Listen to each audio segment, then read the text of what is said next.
Hello, this is Edward Troxel and welcome to part 6 of the rendering series.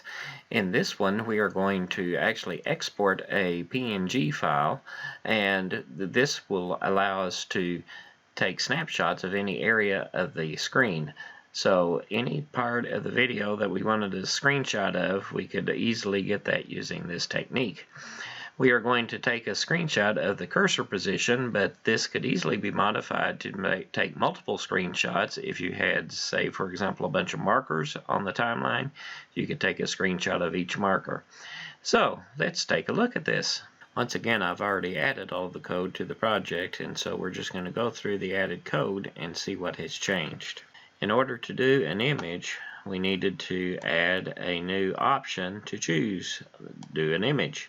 In this case, we've now added another radio button at the bottom of our list. We've changed the value. We had already used 1, 2, 3, 4, and 5. Now we're using option number 6 to represent PNG snapshot at cursor.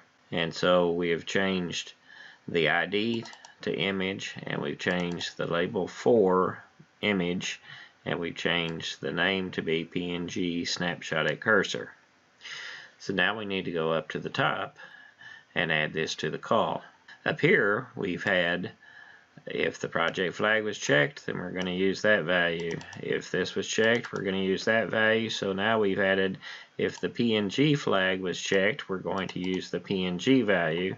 Of course, we have to get PNG flag, and so this has been a new line added up here at the top. We've got the project flag, the work area flag, the in-out flag, the region flag, the sequence flag, and now we've added the new PNG flag to get an image.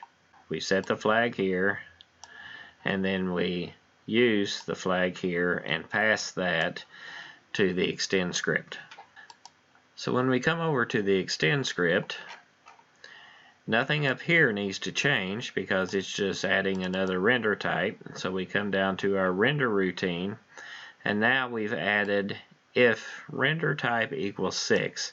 Now I went ahead and did this first because we technically don't need a preset if we're just exporting an image. I have done all this before we even check to get the export file extension because we don't care in this case.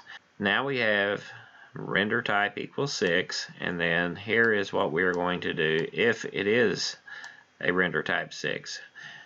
The full file name we're going to get from our output folder, just like we did before, the separator character, then the file name, and then instead of worrying about what extension they choose, we know it's going to be .png, so we just put that in as a string. Next, we're going to get the time code at the cursor location, and since we're using the QE sequence here, we use myQEsequence.cti.timecode, and this will get us the location of the cursor. Then we use the QE sequence, and we use export frame PNG. Then we give it the time code that we just got from the cursor, and then the full file name that we created up above. Next, I'm just putting an alert on there so that we know that it actually did something, and then we will return so that it does not do the rest of this code because the image has been saved, so therefore we don't need to do any of the rest of this code down here. And let's open Premiere and give it a try. In Premiere, we have our project open now, and we have a video clip here on the timeline. And let's say we want a snapshot of this current frame right here. So now we can go to Windows, Extensions, JETDV Render Script. We really don't need to choose a render preset this time, but we do need to select a destination folder. The choose folder is behind the Premiere screen because this is the first time we've tried to open a window, and the first time we open a window with Premiere, it always ends up behind. So now let's go ahead and choose Drive C. Let's come down to our Watch Window Test, and then we'll give it a name. Let's just say Honeymoon Fund. Now we'll change this to the PNG snapshot at cursor. Choose Render. It says that the image was saved, and now we will go to the Watch Render Test folder. We can see we have a honeymoonfun.png, and open that up, and we see an image of that frame. So now we figured out how to render the full project, render regions, render small segments of the project, and even taken some screenshots. And this has been a long series, so I hope you have enjoyed it.